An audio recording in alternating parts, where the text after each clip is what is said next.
Google says it's now the Gulf of America. The company says its policy is to change names when they've been updated by government officials.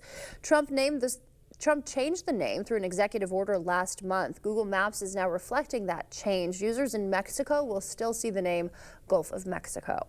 And how much is working from home worth to you? A new Harvard study says 40% of workers would take a 5% pay cut to stay remote. Some would give up even more.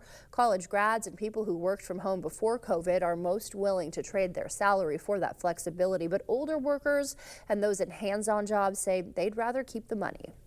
The Wall Street Journal reports that for the first time, half of private sector workers are participating in 401k plans. It was 43% a decade ago. The 50% participation tipping point comes nearly 50 years after Congress passed a law paving the way for 401ks. Companies are also automatically enrolling more people. As early as today, Trump says he could announce sweeping reciprocal tariffs.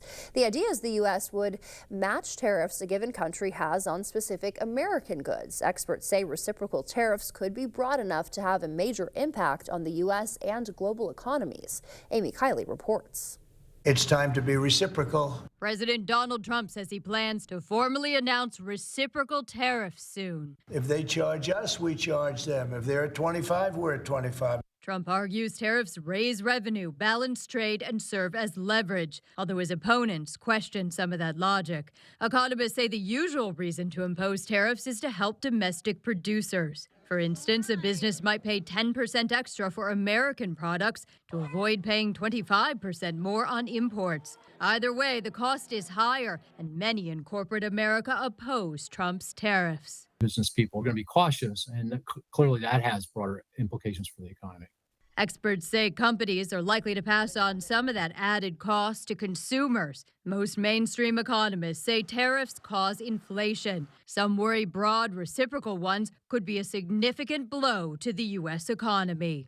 These reciprocal tariffs likely would mean higher prices for Americans because most of our trading partners have higher tariffs on our goods than we have on theirs. Another concern is the potential for trade wars. Many experts say rising tariffs could harm the global economy. You have a sweater and you snag it on a nail or a piece of wood and it starts to unravel. That's what's going to happen with world trade.